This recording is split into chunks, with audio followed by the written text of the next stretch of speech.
এপ্রিলের শেষ সময়ে এসে দেশে হামের প্রাদুর্ভাব ভয়াবহ রূপ নিয়েছে। গ্রাম থেকে শহরের হাসপাতালগুলোতে রোগীদের চাপ বাড়ায় চিকিৎসক ও নার্সদের একরকম হিমশিম অবস্থা এখন। এ পর্যন্ত হাম ও উপসর্গ নিয়ে ২৫ শতাধিক শিশুর মৃত্যু ঘটেছে। টিকা কর্মসূচি শুরু হলেও এখনও সুফল মিলছে না। মঙ্গলবার সকাল পর্যন্ত ২৪ ঘন্টায় বরিশাল শেরেবাংলা মেডিকেল কলেজ হাসপাতালে মারা গেছে আরও ২ শিশু। সব মিলিয়ে এখন পর্যন্ত বরিশালে ২১ শিশু মারা গেল। এ বিভাগে চলতি বছরে হামে আক্রান্ত ২৫০০-এরও বেশি শিশু। অ্যাক্সিডেন্টে ৩-৪ জন করে দেয়, এটাই সমস্যা। রুমের ভিতরে এত অপরিষ্কার যে আমরা রোগ ভালো করতে আসছে, এখানে আরো রোগে আক্রান্ত হওয়ার সম্ভাবনা বেশি।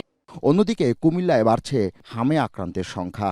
হামের উপসর্গ নিয়ে ভর্তি হওয়া রোগীদের আইসোলেশনে রাখা হলেও ঠেকানো যাচ্ছে না সংক্রমণ।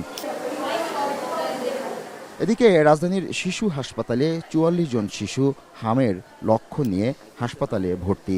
সংক্রামিত শিশুদের সুস্থ করতে এরই মধ্যে শিশু হাসপাতালের বিশেষায়িত ওয়ার্ড খোলা হয়েছে। অভিভাবকরা জানান, গেল বছর টিকাদান কর্মসূচির আওতায় আনা যায়নি সন্তানদের। ৯ মাসের টিকাটা দেওয়া হয়নি, ৮ মাসেরতেই অসুস্থ। প্রাথমিক ট্রিটমেন্ট দিচ্ছিলাম, তারপর থেকে ওর দেখে যে এখানে হালকা র্যাশ আসছে।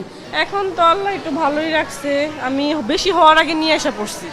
চিকিৎসকেরা জানান, টিকা প্রাপ্তির পরও শরীরে আশানুরূপ হাম প্রতিরোধক অ্যান্টিবডি তৈরি না হলে শিশু পুনরায় হামে আক্রান্ত হতে পারে। অ্যান্টিবডি তৈরি হতে সময় লাগবে বলেও জানান তারা। ৬ মাস থেকে ৫ বছর পর্যন্ত যে আবার একটা মানে এক্সট্রা ভ্যাকসিন দিচ্ছে, ইনশাল্লাহ এটা কমে যাবে।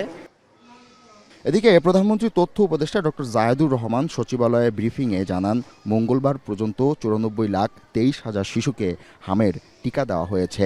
বলেন, এই সংকট সরকারের দায় নয়, তবে অবহেলায় একটি মৃত্যুও যেন না হয় তা নিশ্চিত করতে চায় সরকার। আমরা আমাদের সরকারের পক্ষ থেকে প্রতিজ্ঞা করছি, আগেও বলেছি যে এই সংকটটা আমাদের দায় না, কিন্তু মৃত্যুগুলো হচ্ছে, এটা কোনোভাবেই মেনে নেওয়া যায় না। প্রতিরোধযোগ্য রোগে সরকারের অবহেলার জন্য কোনো মৃত্যু, একটা মৃত্যুও যেন না হয়, সেই চেষ্টা আমরা সর্বোচ্চ করব। হাম সংক্রমণ ঠেকাতে ২ কোটি শিশুকে টিকাদানের লক্ষ্যমাত্রা নির্ধারণ করেছে সরকার। জাবেদ আবদুল্লাহ, এখন, ঢাকা।